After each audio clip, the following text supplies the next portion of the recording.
Hello everyone, welcome to the tea table. My name is Elise and today we're going to talk about dignified hospitality as we usually do on the beautiful Mondays of every week. Hope you all had a beautiful Easter weekend or just weekend in general. Beautiful spring weather coming out all over the place. You may see a change in the color of my face and my skin because I pretty much spent the entire weekend outdoors in the sun, which is great. I am always grateful when that can happen. So I hope you all got some good rest and spend time with the family and the ones you love and all of that great stuff. Today I'm gonna look at some articles. A lot of buzz going on in the media as well as in social media as well around restaurants that are having difficulty hiring right now, even though there has been a significant increase in jobs available, specifically from the hospitality industry. So I've got one article in mind that we'll start looking at, and then I think I'll just go back to a general Google search in the news section because I think it's really important to see how prevalent this issue is. It's not just an issue that's happening here in Las Vegas.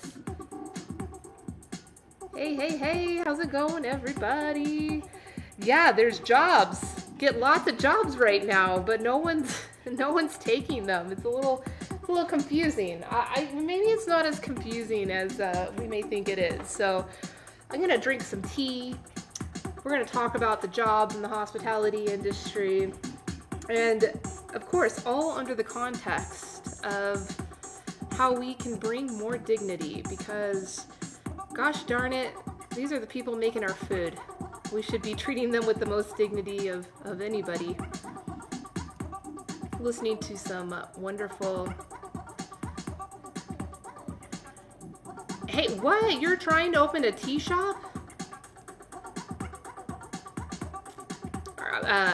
Fire, are you trying to open a tea shop? I don't have a tea shop. I have a tea warehouse. I think that's the proper term for what I have. I definitely have a retail section of my space, but I have a whole warehouse and a tea tasting room in Chinatown, Las Vegas. So if you ever come to Las Vegas, Nevada, fabulous Las Vegas, Nevada, please consider stopping by the Tea-Lit Tea Room, drinking some tea, having some fun. We do have a lot of fun here, if you can't tell. Since we're talking about dignified hospitality, oh, much love to you. Since we're talking about dignified hospitality, I am streaming today from my buddy's food truck. He's busy prepping. He's not having an issue with finding employees and finding work for himself because he's doing it all on his own, which is great. You know, there's a lot of dignity in this. Like, there may not be a huge amount of profits, but there certainly is dignity because when you are more autonomous, you can give yourself a voice, which is really important. Ultimately, I think that's the biggest issue with why there's a lack of dignity in any sector, not just in hospitality. But when you're working within a system that does not allow you to have a voice, it's very easy for the louder, more powerful voices to make all the decisions and decide how everything is going to run. I don't know what tea to drink today. If you have any suggestions of any particular tea you'd like to learn about or see me brew, I'm certain I have that tea, unless it's like a flavored or blended tea or something like that. But if it's just a standard green, black, white, oolong, pu'er, or even yellow tea, let me know. I've got a bunch back here. This was just the boiling water I used for priming all the wares.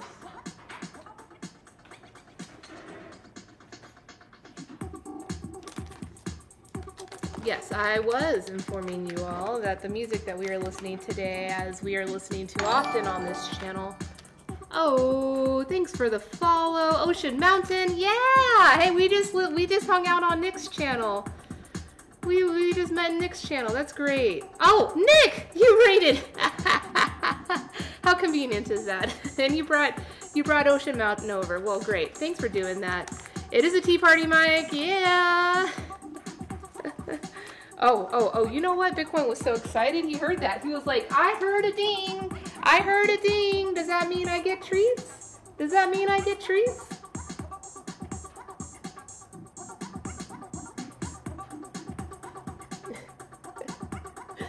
Yeah, this is Bitcoin. This is Bitcoin. He's everybody's favorite Twitch streamer. I'll let him hang out with us for a bit since we just got raided. Nick, thank you so much for that raid. Yeah, Nick, hey, you ready to... Oh, yeah. Oh, you're relishing that matcha. Well, great, Hungry Wolf. I'm happy to hear that. Have you strictly been enjoying it as prepared matcha, or have you been playing around with any cool recipes? Since no one suggested anything, I am gonna drink some white tea. This is called Antlers because it's made exclusively with the stems of the tea plant. Look at that. And white tea is just defined by tea that's been harvested and no processing applied to it. The only process that's applied to it is just drying it. So the tea leaves were separated from the stems and then they were dried. This is a really beautiful white tea. This is coming from Malawi, Africa. And I'll put it out of the way so that way Bitcoin's big old head is not in the way. He's kind of dopey today, huh? He's just a little bit dopey today, but we love him. We love Bitcoin. Everybody loves Bitcoin. Oh, you made some shortbread, matcha shortbread. That sounds decadent. Definitely. Sounds like a great idea. I've never made matcha shortbread. I don't make shortbread that much. You know, with shortbread, I grew up in my house with well, not my house, but like in my household, my family. My grandma on my dad's side from, well, she immigrated from Scotland, but I think originally she's from Ireland. She used to love making shortbread. That was like her main jam. Okay, get comfy, get comfy, get comfy. So, you know, like the things that Grandma made, as comforting as they are, and I'm sure I mean, she's not around anymore, but I'm sure if I was given some, I'd like it, but I don't know. I always associate shortbread with my grandma, and I've never really been interested in making it myself. And really, you know, when I was a little kid, I wasn't like a huge fan of it, but it came from Grandma, and that was what made it really special. So yeah, the beats are all provided by our good buddy Sojourner. Sojourner is based here. Yeah, you guys can read it better. You all. I don't know if there's any females in the crowd. I gotta be gender specific. Sojourner. He's a cool dude. Good friend of ours here in Las Vegas. He plays pretty much all of our music festivals and events that we do. And he does come on stream. Every now and then we get lucky. And he decides, hey, I'm gonna come on Let's stream and hang out with Bitcoin. And he'll bring all of his like little miniature synthesizers and aerophones and ocarina. He claims to be like the greatest ocarina player in North America. It's a big claim. He makes a lot of big crazy claims like that. But if you ever see him on our stream, please jump in and troll him. Like, he is a very troll friendly. You see those? It's just the stems, but do you see the color that's coming out of the leaf is very light.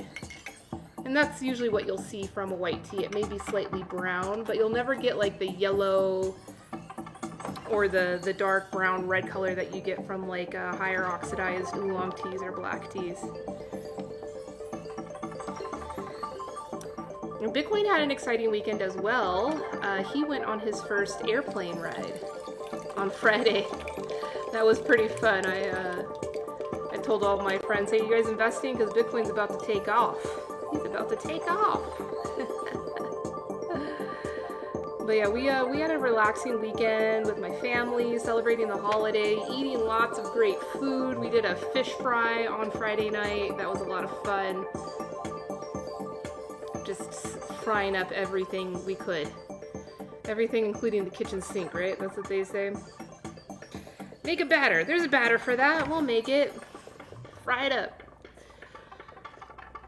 And then on, oh, that is such a great tea. So like easy drinking and like soft and warming. Although, you know, this is probably not the best tea to be drinking when the weather is becoming warm. Actually, the best tea to be drinking when the weather is becoming warm like it is now is green tea, because green tea tends to be cooling on the body.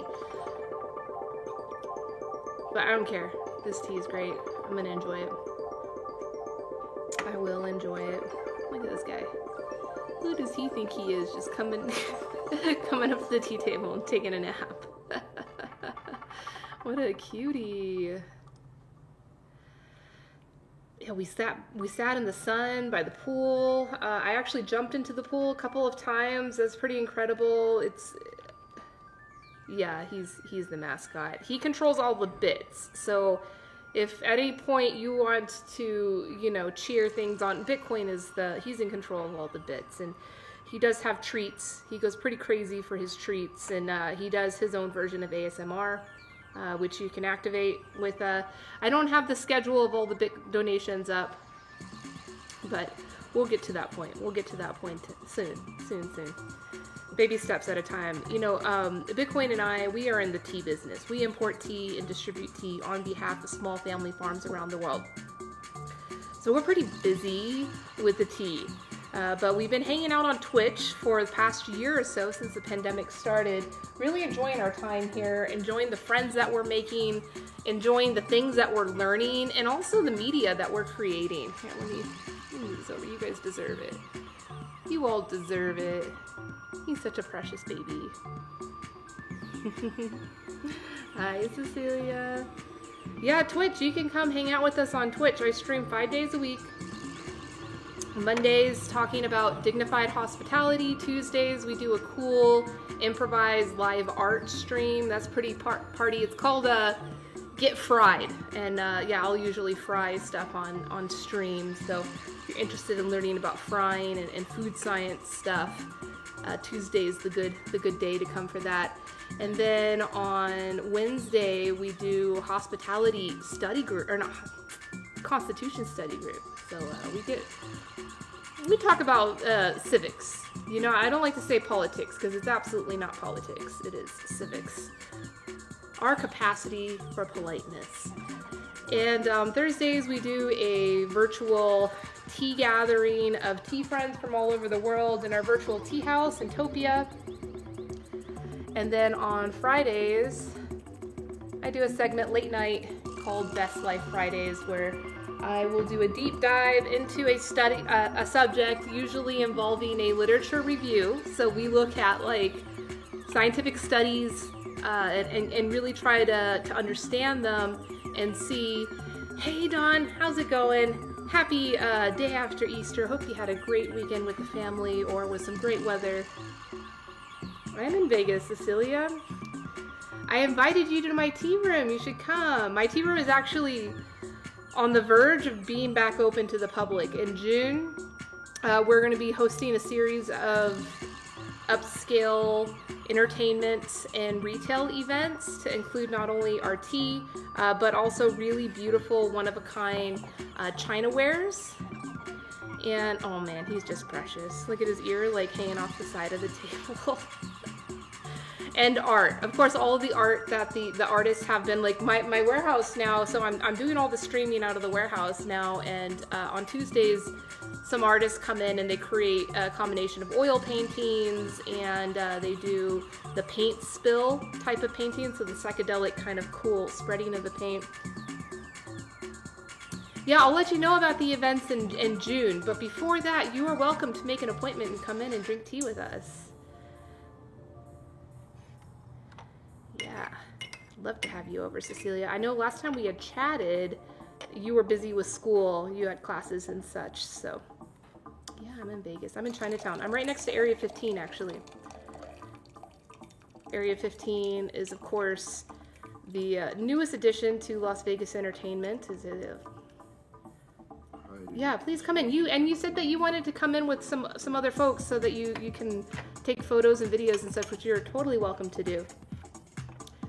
In fact, I have all the lighting and such. If you wanted to take really good photos, you can. But where I am right now, this is actually in the warehouse part of my building. My tea room is in that room, and then I have an office. So the warehouse I've kind of converted into a studio. So what you see behind me is the green screen area. So if you want to see the full immersive experience, you can come to Twitch. That's the best channel. But we do stream also to YouTube, Facebook, and Twitter. Yeah, you have my number. Yeah, hit me up. Let's drink some tea together. Drink some beautiful tea like this one. Look at that. Gorgeous. This beautiful radiance coming from it.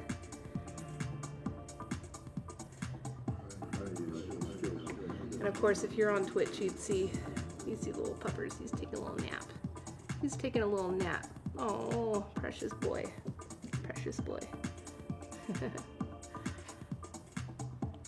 Hey, Sage and Pine, what's up, man? Jumping over from the IG to the Twitch. Good for you.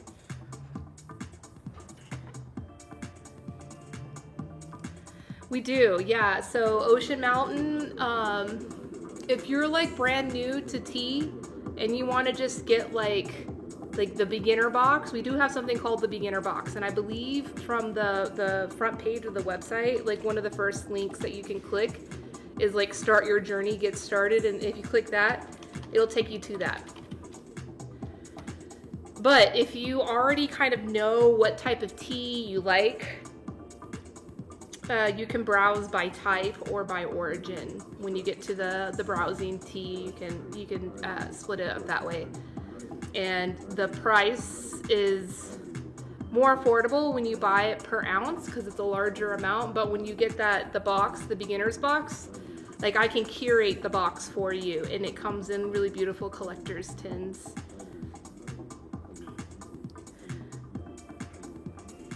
And this boy, this cute dog, can't get enough of him, huh? Look at him.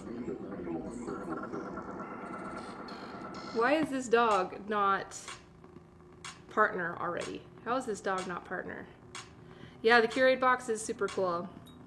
And we make trading cards with all of the teas when you get the box like that. When we first launched Tealet, which now is more of like a wholesale. I'm sorry, I cut myself out because Bitcoin's just too darn cute. You all need more Bitcoin in your life. We all need more Bitcoin because he's just so cute. Are you talking about me? Don't talk about me unless you plan to give me some treats.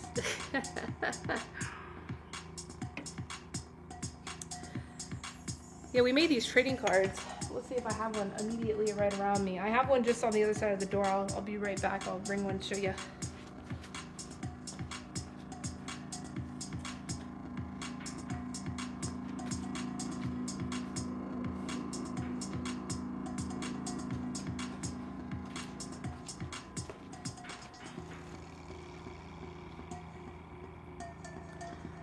So this is the front side of the card. Every tea comes with one of these cards. It's got kind of an action shot of the tea maker. So this is in Assam, India. And then on the other side of the card, just like with any other kind of trading card, it has all of the stats and the way the tea is made, and then a photo of the tea, obviously. Tea places in Arizona, well, there's definitely one I could recommend, probably the best. For a while, it was the best in the whole country. But unfortunately, I have it'll say a lot about the ownership of this business that I've actually been asked not to associate my name with their name. Lawyers haven't been involved yet, which is why I'm not going to be in a hurry to say the name of that business. But that tea house is in Tucson, Chinese style tea house. The owner of that tea house decided that he doesn't agree that my name is in the same level of coolness as their name, I guess. Hey, S'more Blender, what's up?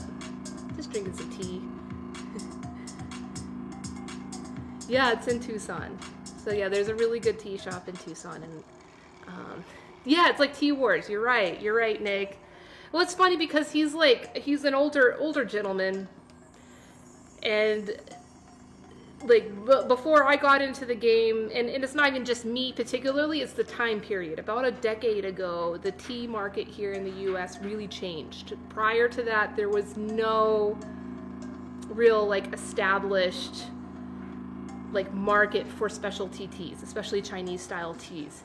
And so this owner who has built this tea house in Tucson for I think he's been building it for over 20 years, had been so used to being the only one, you know, that knew anything about a tea or, you know, was a specialist in tea.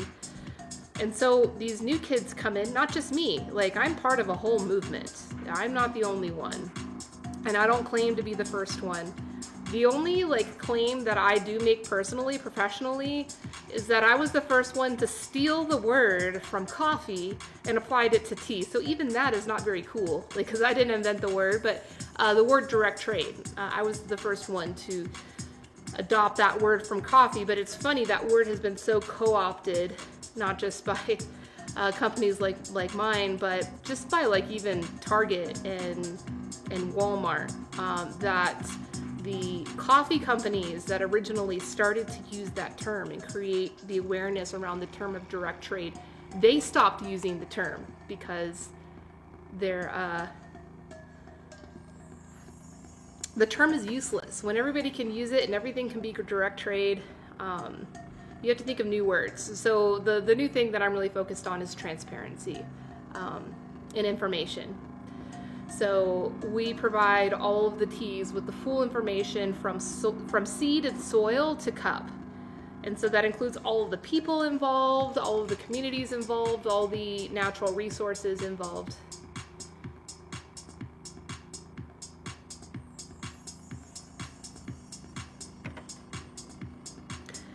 Don, I'm gonna catch up on your comments, Don, because this is these tea wars is pretty drama. Like I'm serious. There's tea wars. There's legit tea wars, and a lot of it is like masculine energy versus feminine energy, which, you know, when you're a female among a male dominated industry, it's very obvious. It's very obvious when some folks are very egocentric and focused on them being the only specialist that's allowed in the market, and it's like,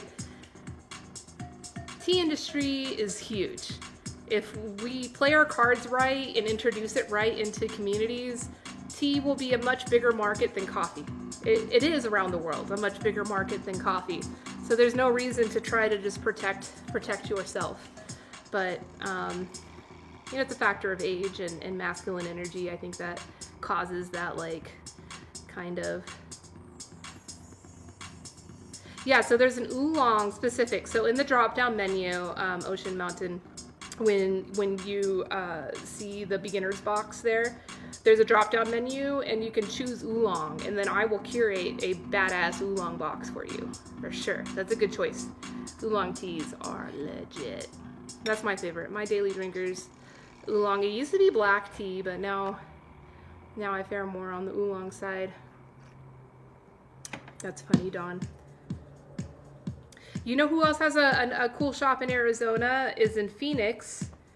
Cha-Cha's tea in Phoenix. We supply a couple of teas to her. They're more of a like a beverage service, fast service establishment. So they're not doing like the Chinese tea house where you can sit and enjoy the Gong Fu Cha like this, like the shop in Tucson that I had mentioned. I mentioned the name of that tea house in Tucson, but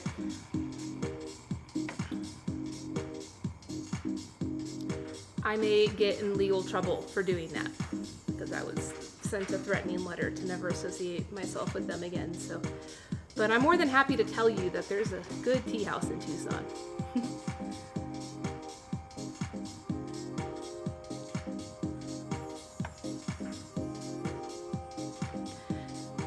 Yeah, I mean, even compared to the movements in West Coast California, what's going on in Tucson, or what's been going on in Tucson for the past couple of decades, is far superior.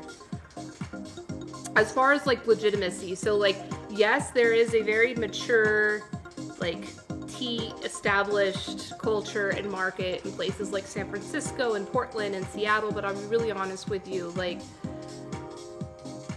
it's not like the authentic Chinese or Taiwanese experience you get when you go to a tea house there, which is not bad. It's got its American spin on it, and that culture is ever evolving in itself as well. But the tea house that I mentioned in Tucson is like real legit Chinese style tea house. Like you will get really authentic, like what's being sold to you is really what's being sold to you. And on the West Coast, there's a lot of things being sold to you that aren't really what they are. But you're still being sold like a really unique social experience, which I'm all for.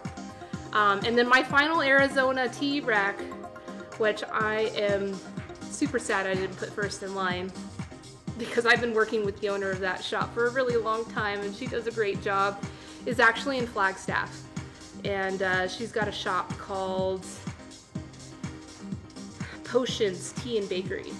Potions. And so it's potions because she's kind of an herbalist. She's like making all kinds of tinctures and other things with the tea. She's not just serving tea like in the Gung Fu style like this, or she's not just doing like latte beverages. She's actually taking the tea and the herbs and she's making really cool secondary products with them. And I believe she's about to open up a new shop in the downtown area attached to a yoga studio. So it'll be like a full service one-stop shop. But Flagstaff is actually a really beautiful spot. If you've never been there, I'd recommend it. It's I was surprised. I remember driving through Flagstaff as a child, like when I grew up in South Texas, and we would drive to visit my family in California, so we'd always pass through Flagstaff. And you're a kid, you're not thinking, you're not appreciating anything, but a few months ago I did a road trip to go meet all of our clients and connect with them, and I stopped through Flagstaff to meet Heather, who owns Potion Tea and Bakery, sorry. And I was surprised with how beautiful Flagstaff is, like right in the middle of like boring drive through the desert that I'm used to here in Las Vegas. Like you pop over some mountains and then there's like huge trees and there's like beautiful sceneries. I'm like, whoa, Flagstaff is a mountain town. I had no idea.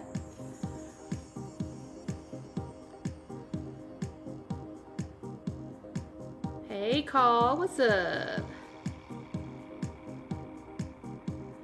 Yes, Ocean Mountain. Yes. Okay, I don't know if you're still here, but I'm just gonna acknowledge your comment because that is so true. And I like that you put 3, because yeah, abundance mentality is much more important than the scarcity mentality. And that's something that we talk about a lot on this channel.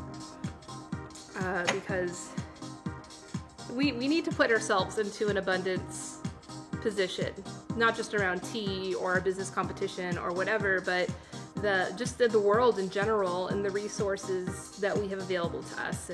And something that I continue to say is that, like, as like a powerful country that we are, United States of America, like we kind of have this false sense of abundance. Because I really think that if your abundance is not regenerative, it's not abundance. Like, that's false. That's a fake. It's a fake abundance. And it's only gonna dig you further and further into a state of scarcity, which we're in right now. Like, we are literally in it. Like, it doesn't feel like it, but what we're talking about today, after I, finish catching up with comments, I'll jump over to the article talking about the employment issue. The employment issue in the hospitality industry right now is that, yeah, we are entering into a phase of scarcity. Like, right now we're seeing a scarcity of labor. And very soon, we're going to start seeing a scarcity of the commodities that we take for granted. Not to say we don't take labor for granted too, because we totally take labor for granted, but like things like black peppercorns or even tea. There was the meme a few weeks ago with the boat that got stuck in the Suez Canal, and everybody's like, oh dear, it's holding up all the trade. Well, like, yeah, it held up some trade. But like, we have a bigger problem that's holding up even more trade in China right now because of the pandemic. There's a container shortage. So we need to prepare ourselves for this moment of scarcity. Nick, you like tea shops run by women? I don't know a whole lot of tea shops run by women.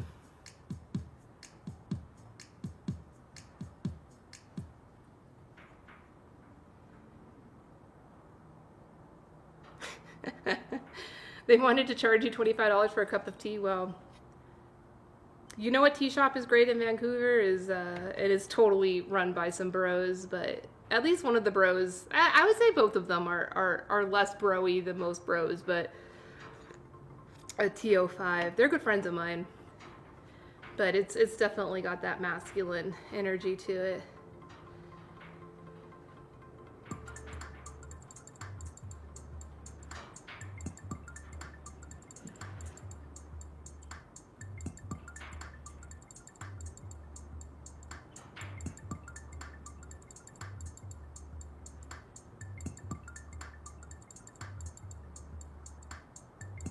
Oh, you didn't want to go to Starbucks, Dawn?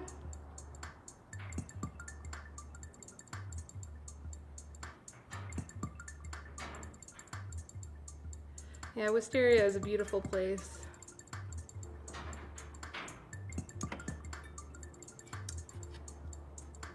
I've helped build some places like that here in the States. Maybe not. Like, we built a tea house in a casino here in Las Vegas that was incredible.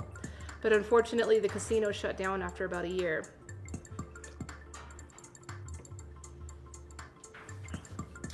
S'more Blender, you asked me what do I mean if get into legal trouble. So, like, when it comes to business and someone's brand or someone's exclusivity, sometimes, especially in the United States of America, people like to get lawyers involved and like make it official. You're not allowed to do this. So you doing this is threatening this in my business.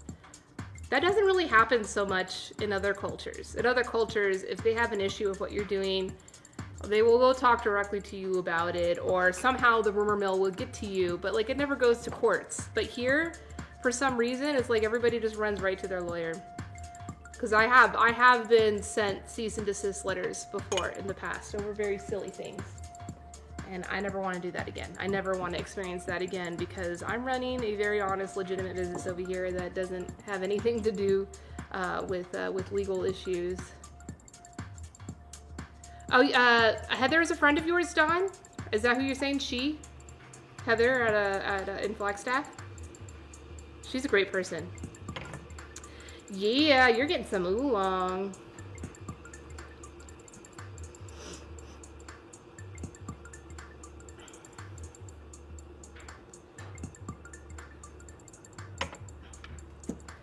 Yeah. Abundance is not abundance if it's not regenerative. Tila T getting arrested? No, Bitcoin's getting arrested. Hey Jesse, how's it going? Yeah, Tivana. Alright, hey Nick, enjoy your tea. Thanks for your stream. Thanks for the raid. Always great to see you. Always great to tea you. Oh, that's so cool. What a small world. Yeah, Heather's great. She orders some oolong teas and some black teas, and her most regular order is matcha. She goes through a lot of matcha. So yeah, she's dealing in some good tea in her shop.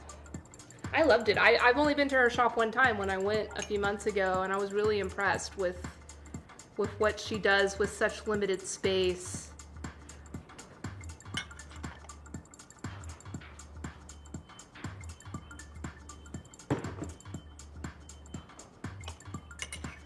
Cool, Dawn. So you help her with tea as well? That's great.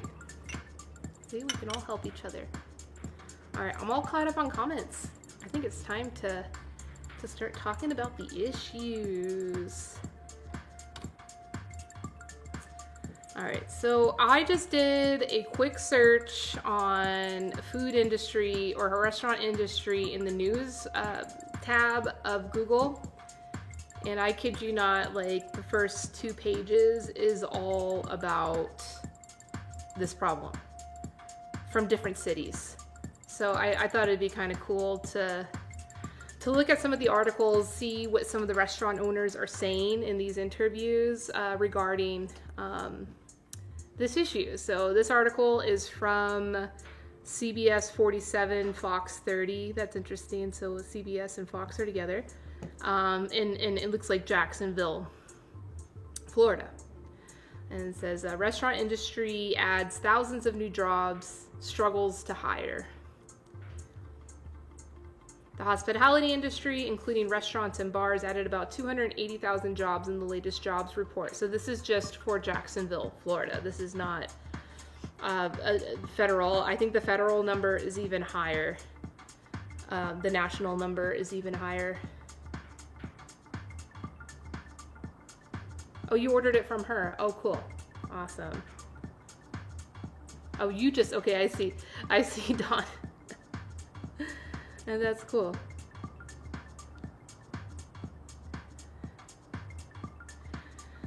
It was one of the standout industries in the report. However, many restaurants say they're struggling to hire. Uptown Kitchen and Bar in Springfield had dinner services before the shutdown last year. Since then, they have had to scale back and are currently only open for breakfast, lunch, and lunch. Business at the restaurant is now roaring back, and the restaurant is looking to bring back dinner services, but needs the staff to pull it off. Misty Exley, the general manager, said they are hiring and have ads posted on several sites, but they're struggling to bring in new hires. We're doing better than we've done before. We just have to have the staff to do that, and that's the struggle. A lot of people have left the industry or are doing something different now. Some of them are actually streaming to Twitch now, which is pretty cool. So it's hard to get a dedicated team member. She said unemployment benefits, which last through April.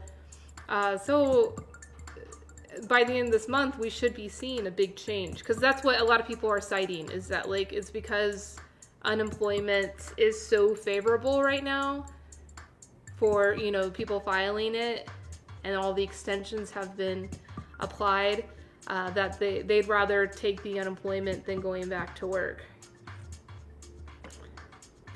And of course, yeah, COVID-19 concerns. But I mean, as far as I know, my friends in hospitality here in Las Vegas, I don't feel any concern from them about COVID. So I don't know, that might just be an excuse that's being given.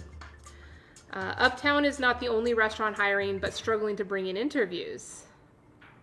They spoke with the Bearded Pig, which are even offering a signing bonus. She says she's currently operating with one shift and needs more staff to open dinner services. Everybody's hiring. You can apply. There you go. So let's see. Let's go back to the Google results. And you see. So El Paso. Most of these have a paywall. Let's see at this one.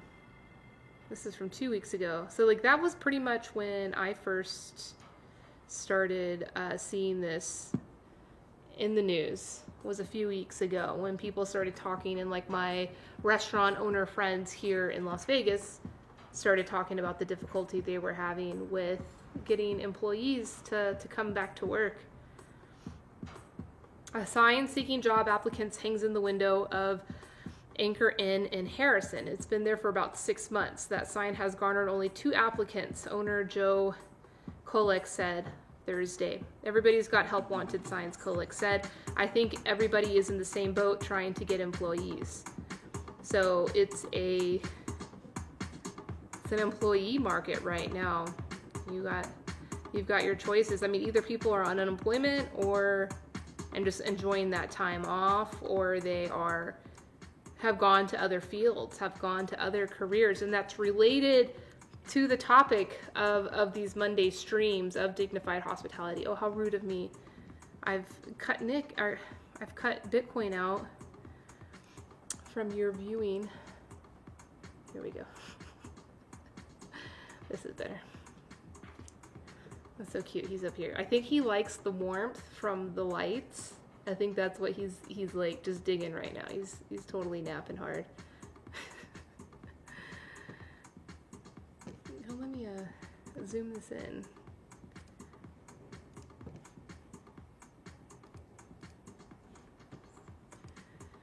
Restaurant owners across West Pennsylvania agree that good help is getting harder to find as pandemic restrictions loosen. Many are baffled. John Longstreet, president of the Pennsylvania Restaurant and Lodging Association, said he's heard plenty of anecdotes about a restaurant staffing shortage. There are a few reasons why restaurants might be having trouble finding workers, one of which predates the coronavirus pandemic. Okay, great. Let's see. Going into the pandemic, we had a labor shortage in the country, and we certainly had one in our industry. Unemployment rates are dropping rapidly, though we're still far from the minuscule numbers of early 2020.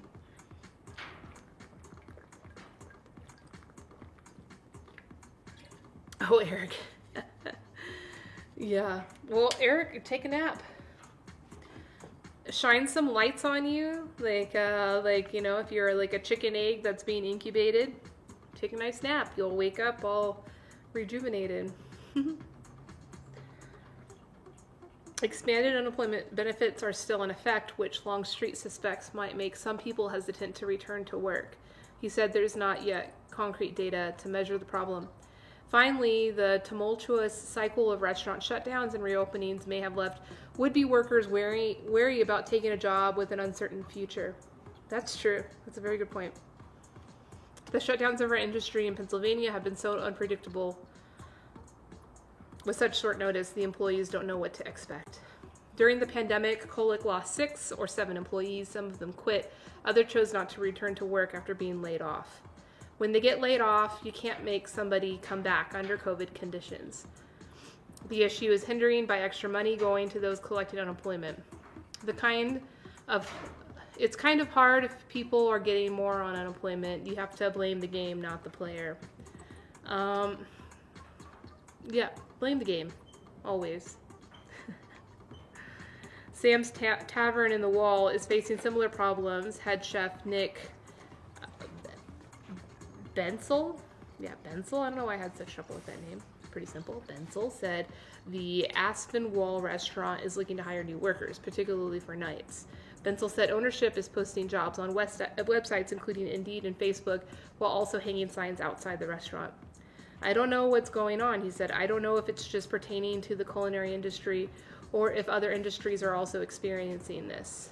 The restaurant industry, he said, may not be the most enticing for new workers, which may be worsening the problem. I might have to do with the fact that the culinary industry is somewhat stressful. It's a low-paying job, and you rarely get offered benefits or other perks that other businesses do, Bensel said, noting that Walmart pays more, as do corporate fast food chains. Really? Well, there's our problem. Why are we trying to blame unemployment? Why are we trying to blame unemployment? That's not the problem. Chat, what do you think about that? I know several of you have worked in hospitality before.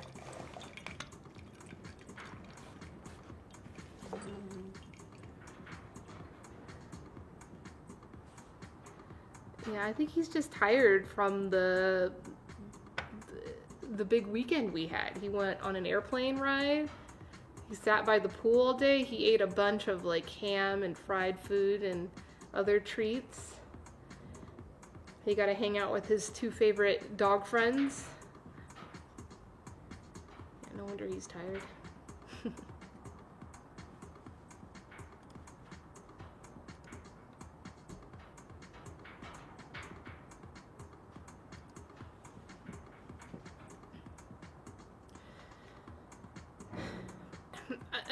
I don't understand that, really. Is this statement true? Why would someone want to work at a real restaurant when they can work at a fast food restaurant and get paid more? Is this true? During the pandemic, they lost about 60% of their kitchen staff. Now, as capacity increases, they're missing those workers. We're understaffed now because it's getting busier, Bensel said. We're struggling. I'm busy. I could use an extra hand. They're hoping to hire another 2 or 3 workers for the kitchen, he said, but he doesn't know if or when it's getting easier to hire. I can see some businesses not being able to stay open because they can't supply the labor, he said. Kolick tried to offer incentives, offering bonuses to any employee who could recruit a new worker, yet he's still struggling to find more short order cooks and waitresses. Here's my take on it. I do not own a restaurant, so maybe my take is not relevant. But I do own a business, and I have had employees before, although right now the business is running very lean. I'm the only employee in this one, but you know, he gets paid in chicharron, which is okay. But like, if I ever got to a point where I couldn't pay a decent wage to my workers, I would completely reevaluate my business versus trying to say it's the game's fault or it's unemployment's fault or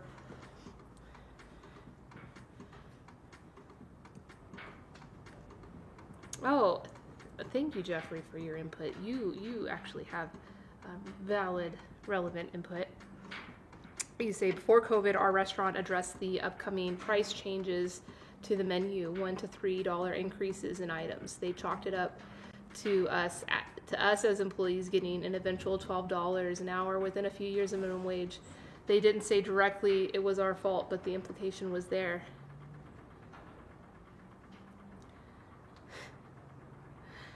So that's cool. Thanks for sharing that story. So a $1 to $3 increase per item. I don't even know if that's enough to really address this issue. I don't even know if that's going to be enough to address the issue of scarcity that we're walking into. You know, the Suez Canal thing is one, but there is a shortage of containers in China, and that is indirectly affecting all the rest of the world. Or I should say directly, because it's not so indirect. It's very direct. For every 4 containers that leave China, only 1 comes back. Like, that's how their export-import balance is right now. And so with the pandemic, there was a lot more online ordering.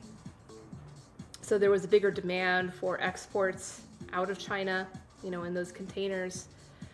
And so for the past year, there's been a bottleneck of containers. And so freight companies from other countries, including the United States, are sending empty containers to China to fill this. I mean, that's how bad the shortage is. And so you think, like, obviously Chinese products are held up, not to mention all the tariffs that have been added to those products over the past year.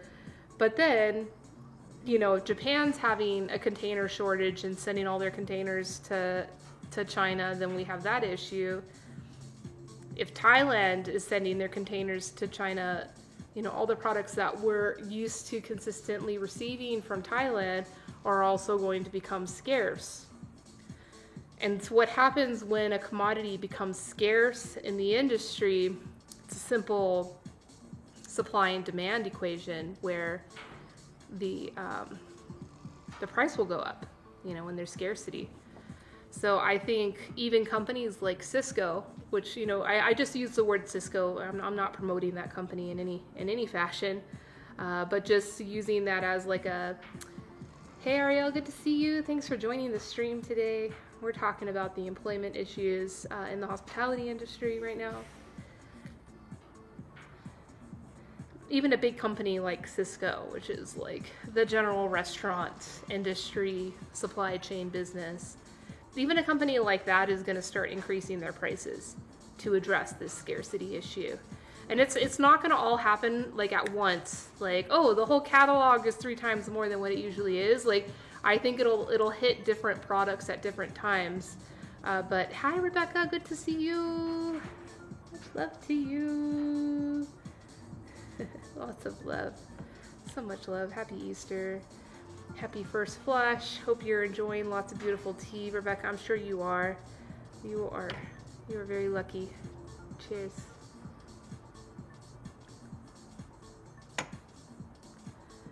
So yeah, this $1 to $3 increase in items, like, they're going to be grateful for that, for when, you know, the black pepper doubles in price or cinnamon doubles in price. The simple things that we take for granted are going to start increasing in price. But, you know, we're going to have to increase prices more. I think there's going to be a lot of growing pains in the hospitality industry to address this issue, as far as like pricing on menus. You know, now you say a $1 to $3 increase, you may be saying that every 3-4 months a new menu comes out. because it's just going to be so hard to keep up with it.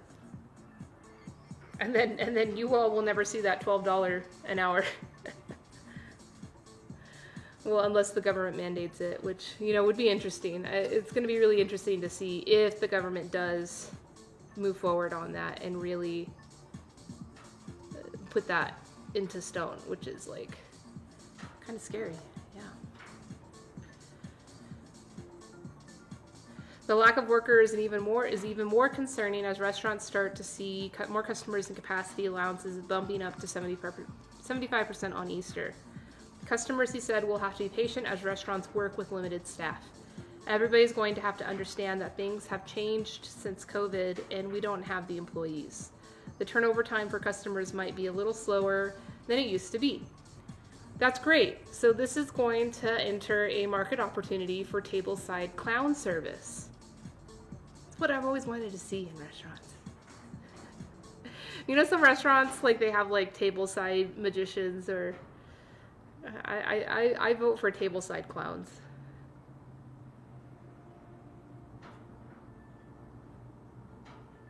Yeah, it's really sad. It's really sad.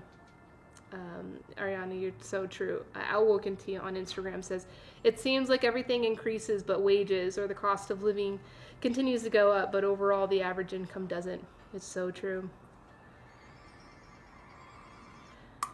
But, so Dawn, that's interesting you say that. So Dawn says Flagstaff has the highest minimum wage in the country, and it's a restaurant town. So I'm curious about that. So, like, does Flagstaff have a special condition for minimum wage of restaurant workers? Because, we have like this special thing where like the minimum wage for restaurant workers, because they are tipped employees, they're allowed to have a lower minimum wage. In some cases, I think it's like $2.50 an hour or something really low like that. And so if it's fine dining, then the tips usually do cover it and do make it a livable wage. But then you're relying upon tips, and that then adds in a whole other layer of oppression, especially to female workers. But it also affects male workers too. I don't want to make this up. Women's History Month was last month. We had those conversations last month. I think both men and women do suffer in the tipped system. So Sage and Pine says, just like solely blaming unemployment for the lack of workers, it is easier to blame the employees rather than turning inwards and wondering if their restaurant model is even relevant anymore, let alone a healthy one. Yes. So Dawn, Flagstaff does not have, that's interesting. I'm gonna look that up right now. Because that could be a model. That could be a model to say, hey, this works in a place where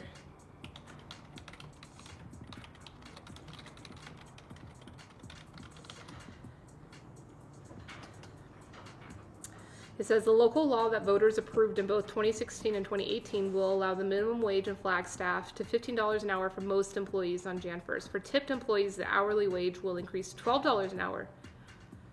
Meanwhile, the Arizona minimum wage will increase from $12 to $12.15. Huh. You see that, Sage and Pine? You just got to move 4 hours down the road, man. And then you get to live in a mountain town. It's beautiful in Flagstaff. Oh, that's so great. I mean, but is $12 an hour a livable wage for like a career hospitality employee? Which that's something else on this segment. And actually, you know who? Sage and Pine. Sage and Pine, you were one of my first guests on this segment a year ago when I was first starting out, just doing random Zoom calls with my friends. You were the one that had mentioned that, the importance of normalizing hospitality as a career. Not just as this like, oh, this is just a stepping stone until I get to my real goal. I'm going to work on my side hustle until that goes off and then I'll leave service. And it's like, some people really do appreciate and love hospitality. And want to make that a career. And so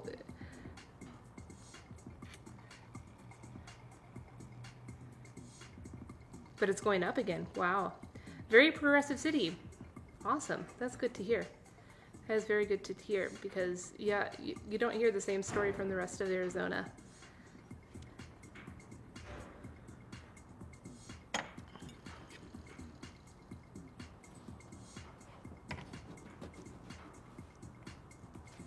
Are y'all ready for some Bitcoin ASMR?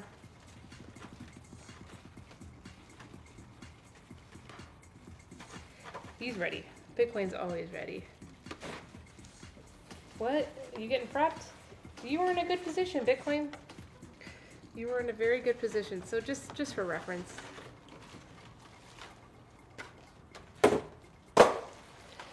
Yeah. So that's what I mean. Like, yes, $12 an hour is like an improvement, and less insulting than the official. I'm gonna look up the official number.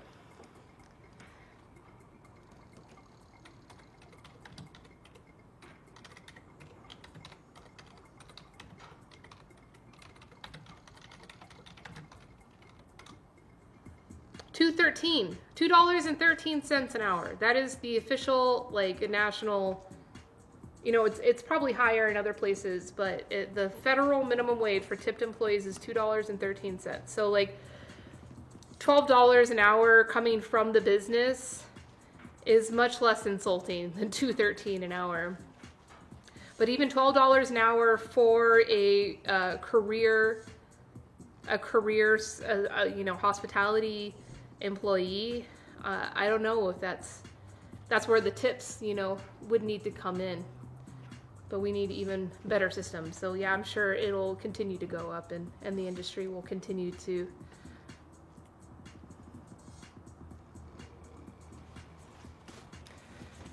So this is Bitcoin's ASMR. Let me get back to the kitchen. Look at that. This is all his chicharron. I'll grab him a piece and you all can hear his,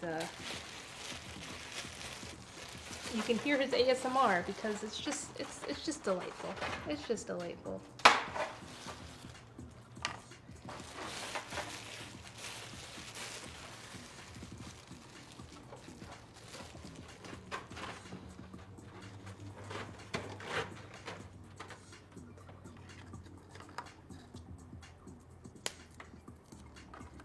You gotta turn that way.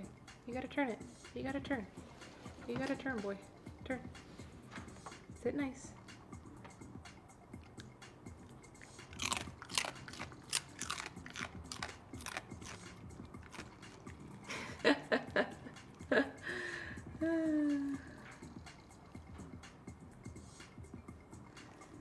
Your dog would like the biggest chicharron. It's like the whole pig. It's like the whole belly of the whole pig. That's a big pig.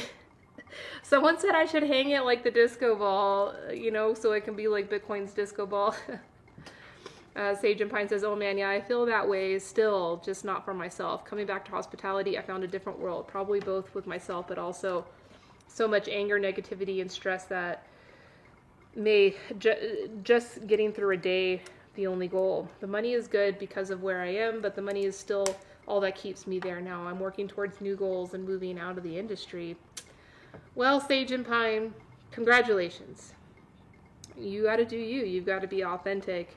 But you are also an asset.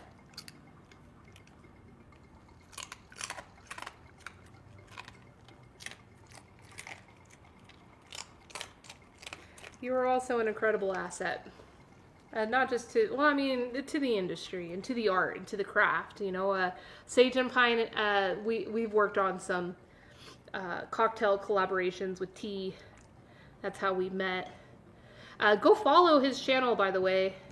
He is streaming Tuesdays, right? You stream on Tuesdays? I'm going to give your channel a shout out right now.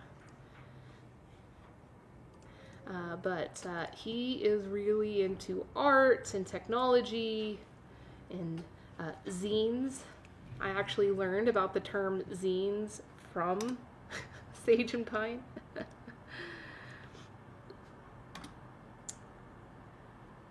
But yeah, so much more to offer to this world than just hospitality. But the reason why I'm saying this is that, like, you're probably not the only one that's saying that, obviously, since the industry is having so much trouble hiring people back. So, yeah. Oh, so you're moving it to Thursday this week. Cool. Well, I'll have to sneak a peek. Yeah, go follow his channel. He's just getting started out.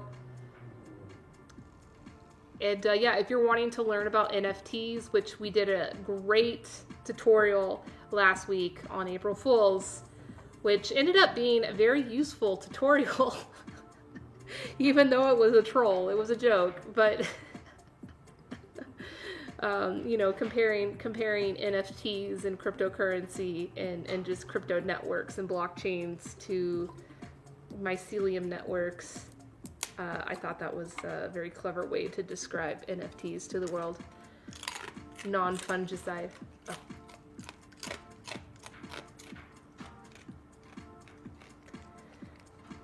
That was a good one, Bitcoin. That was a really good one. Yeah, I'll be there on Thursday. I'll hang out with you. Looking forward to seeing you like fine-tune your stream, because yeah, you just started with streaming to Twitch, which is great. I love promoting the new streamers, which reminds me, I should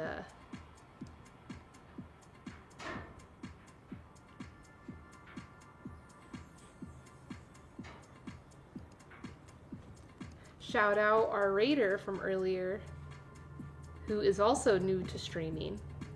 Can use some love. He's really talented. Nick, who streamed who's rated us at the beginning of the stream, plays with modular synthesizers, as well as talks about really cool philosophical stuff, just like we do here on the stream. And actually, we connected through someone else's stream and chat around tea, and now we've become friends. We've become friends, supporting each other in this journey of creating a great Twitch channel. Let me move this over a bit. We still need the party in the food truck. We still need the party.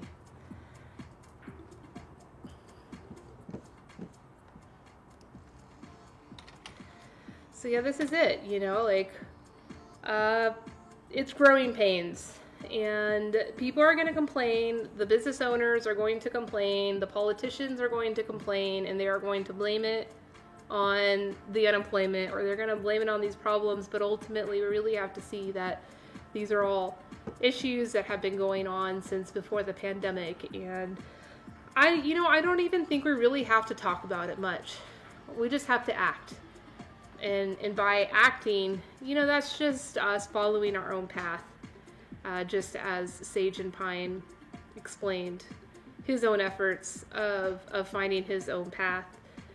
And it's, you know, it's not that hard. Like, it may seem hard in the beginning. It may seem like everything is out against you and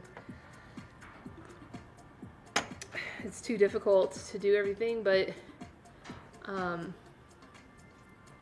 everything always works out, right? They say that. Isn't that like everything always works out? It's a weird thing how that happens. You know, we go through our challenges, but everything always ends up working out. So I've been saying this all year long. I'm not going to cry for the industry in these matters. But I will question people, you know, just like I did in that other article. You know, if you're not able to support your business, including all of your assets, not just your equipment or your real estate, but also your employees, if you're not able to handle those properly, you're not even just talking about dignity, but come on, dignity should just be built in. We're talking about human beings here. Everybody deserves dignity.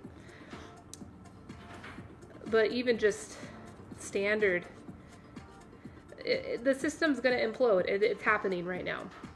It's happening. And so we can't cry about it. We just have to put our heads back up and figure it out and find our path. And we'll do that. You know, so this segment is called, Dignified Hospitality Manifesto. So I do like to have a manifesto portion, and unfortunately for this particular topic, the only manifesto I have is just build businesses that respect your employees. $2.13 an hour as a minimum wage? No. I don't care how much tips, because then whenever you put you'll build new industry standards. Yeah, we'll just build new industry.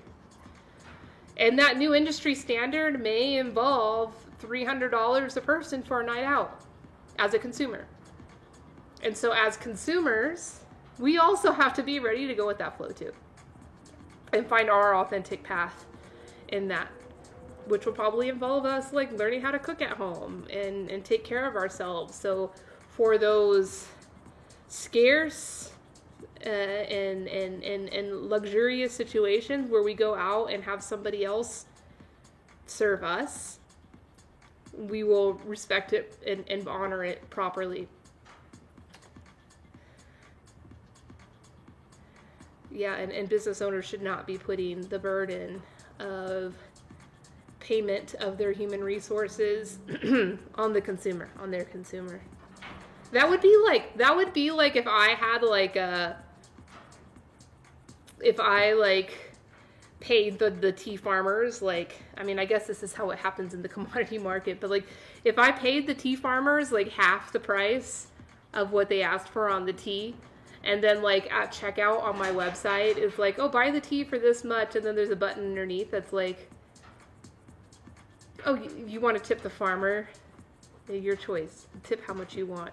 And putting the burden of paying our suppliers onto the consumer.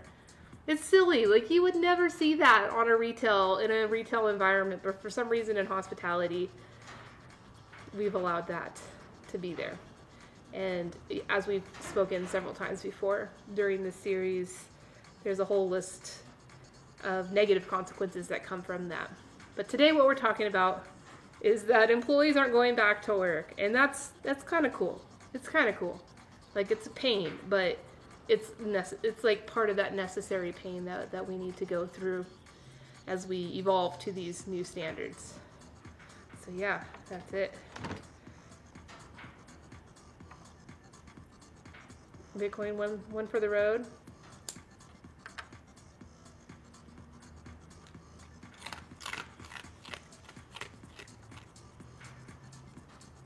Yep, withholding labor is a valid form of protest. Yeah, speaking of that, Darjeeling, the Gorkha people in Darjeeling, the Nepali people in Darjeeling, have been doing that for years. They did it in 2017 during the second flush, where they did an official strike.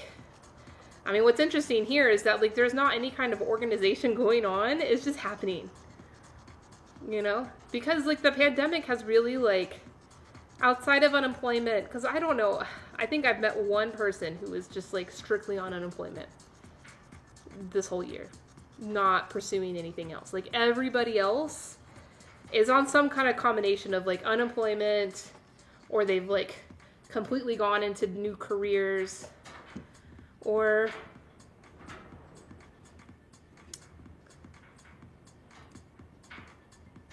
they're doing other stuff, they're diversifying their work, they're finding new creative outlets, they're finding new ways of adding value to the world outside of just, working in this industry.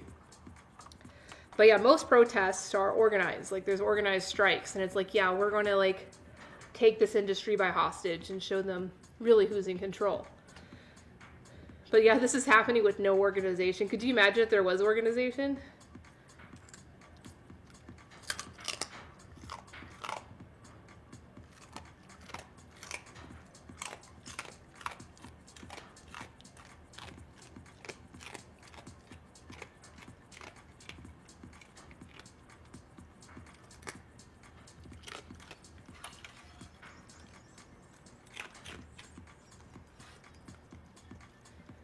That was a good one, Bitcoin, huh? You woke up from your nap for that one.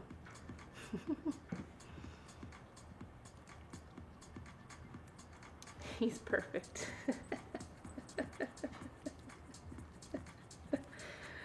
Oh, Bitcoin, I'm so grateful for you. Every day, you just make me more and more grateful. So, so grateful.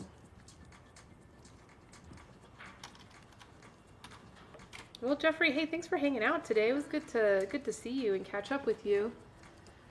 And yeah, it looks like there's some folks in Topia There's Eric and Sam are there. Cool. Hey, yeah, troubleshoot that stuff. Hey, and Jeffrey, if you have any questions about streaming, or if you want to test some stuff, if you want to like Zoom call with me or something and just like test your virtual camera with me, feel free to do that. Like, I'd be happy to help you. I watched your stream and I did see that you were having some like audio issues, so I'd be happy to help you navigate those, help you have a smoother stream on Thursday. I am available to help you with that. But yeah, I think Bitcoin and I are going to go to Topia. I'll hand over the link to the virtual tea house. You're welcome to join us. I will not be streaming. Yeah, for sure. We've got to support each other, you know. We need to build these Twitch empires.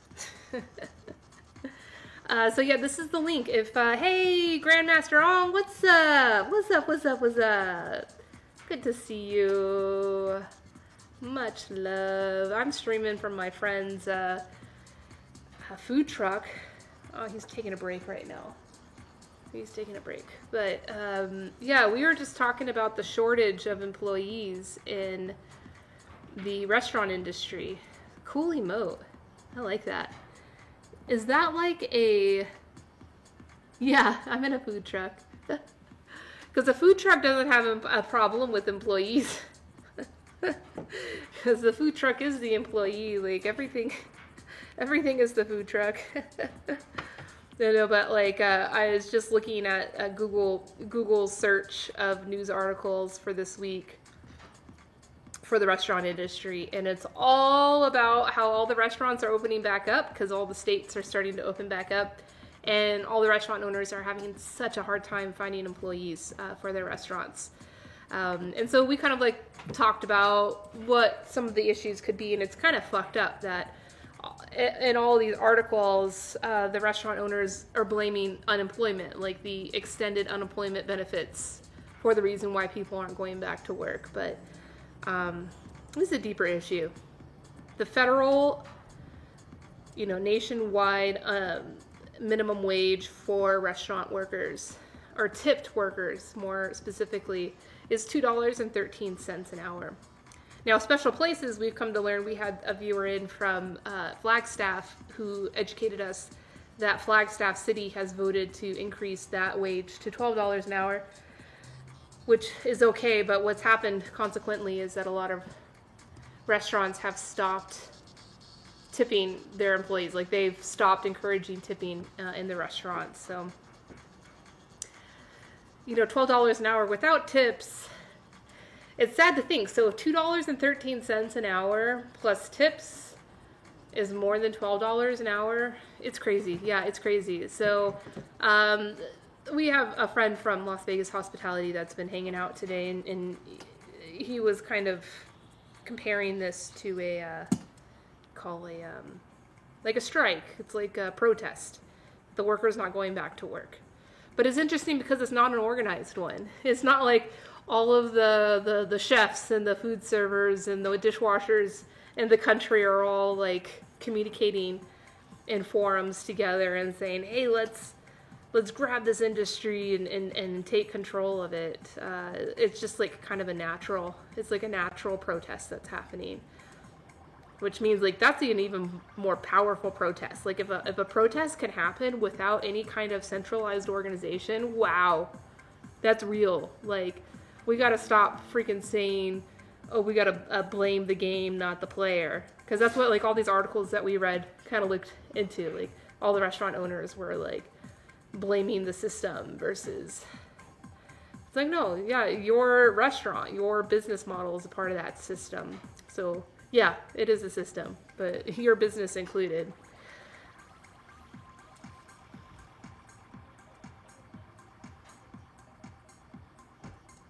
So that's the thing, is like right now, in the past few weeks, the restaurant industry is no longer a slow, non-existent flow. It's like the restaurant owners are really struggling because it's like all this business is opening and all these opportunities are opening, and they don't have the support staff to seize that opportunity. So It's definitely a thing. And I started doing this series on Mondays, Dignified Hospitality, where I bring in different guests and talk about different relevant topics in the hospitality industry around manifesting more respect for everybody in the system. And I've been saying since the very beginning this was going to happen. And it freaking happened. And you know what's funny is they're like, oh, unemployment benefits, they're going to stop at the end of April, because that's when, yeah, it's like the federal extension of unemployment stops in April. So they're like, oh, it'll get better after that. No, it won't.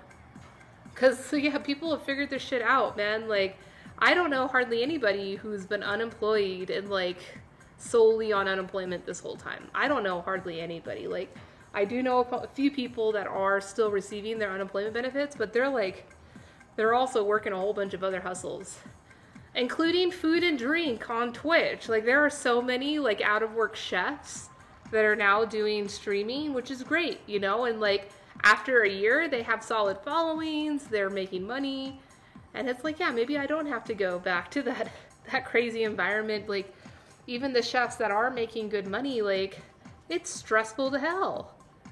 Speaking of, like, there's a memorial going on later today, an auction benefit for a chef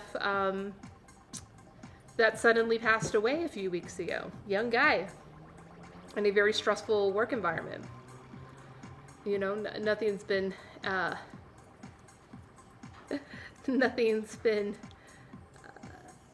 said about how he passed, but, you know, it's like, you're hearing these stories happening, and sometimes it's not as extreme as death, but, you know, certainly alcoholism and other dependencies are prevalent within this industry, and, like, each their own who want to develop their own dependencies, but, you know, there's definitely a privilege there when you work in an industry where that's not a common issue you see among your colleagues, right? But when you work in the restaurant industry, who was I talking to the other day? I was talking to somebody that's a chef, and they were like, yeah, you, like, to run a good kitchen, you've got to know everybody's dependencies, because then that will affect how you communicate to them.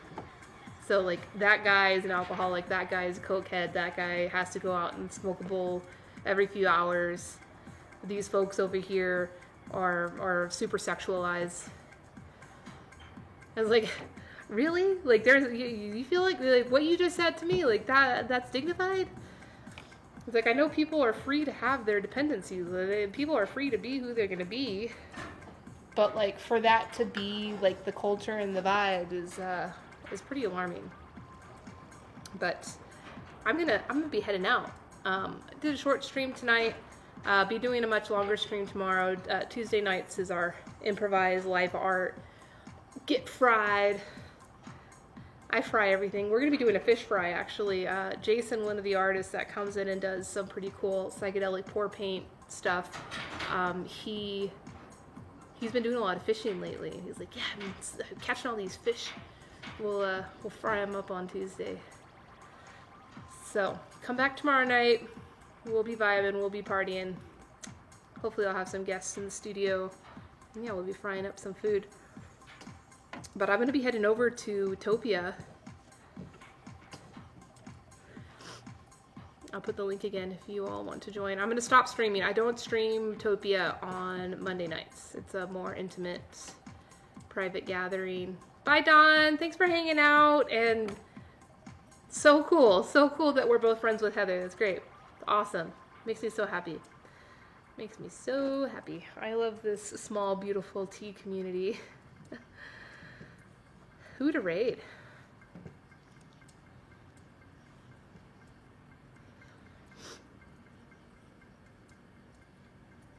Oh.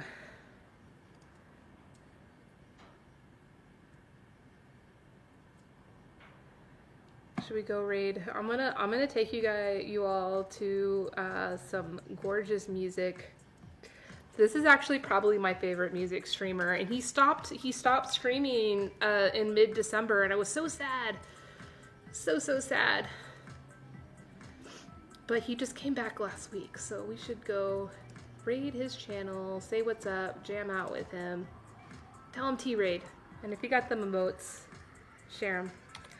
I don't know his name, I just know his handle, Echo Locations. He does live streaming. Let's see if he's even on yet. He's got a pretty low viewer count right now. I wonder if he's even on yet.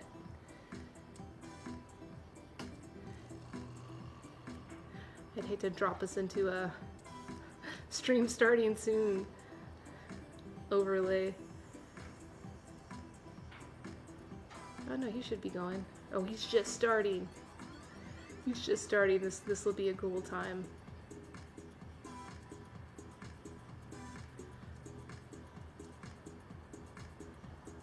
But yeah, he does looping. He plays and mostly guitar, man. He jams that guitar like no other. Super into it.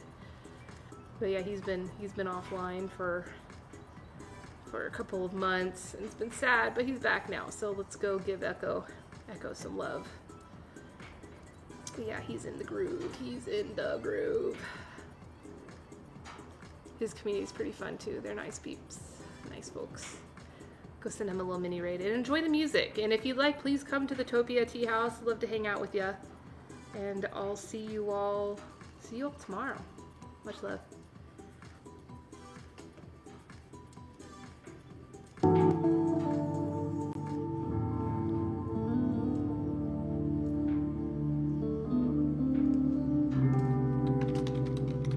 Buddy, what's up, man?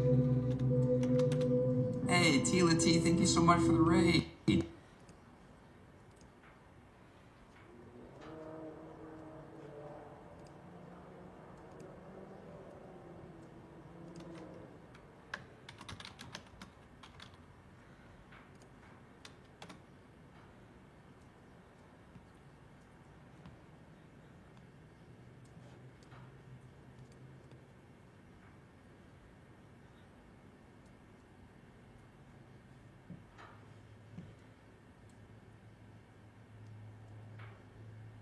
Can you believe that sometime in the near future, I'll probably be sitting down for like tea parties with my daughter and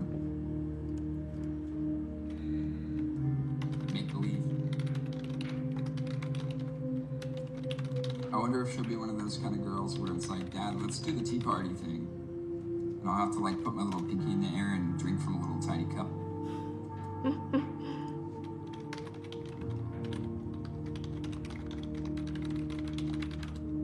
What's going on? You want to hear some singing, huh? All right, all right. T-Mike Studio, what's up, bud? Great to have you, man. I sing sometimes. I'm not really sure how to pronounce your name. H13,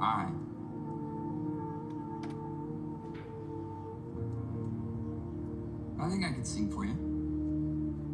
We could do some kind of singing.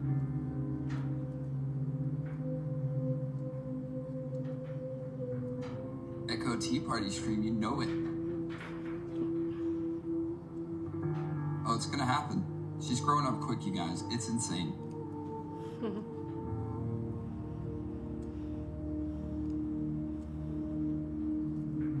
Ibrahim. I like that name. Very cool. Yeah, great to have you here, man.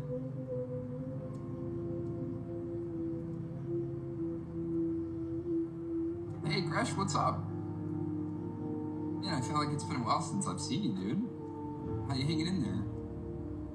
Let's see.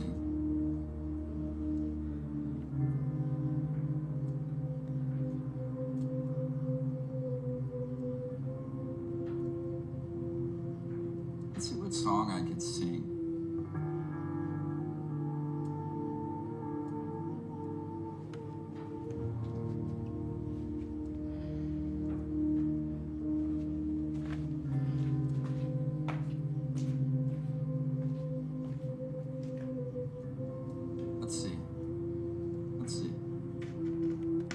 Gotten a lot better at guitars.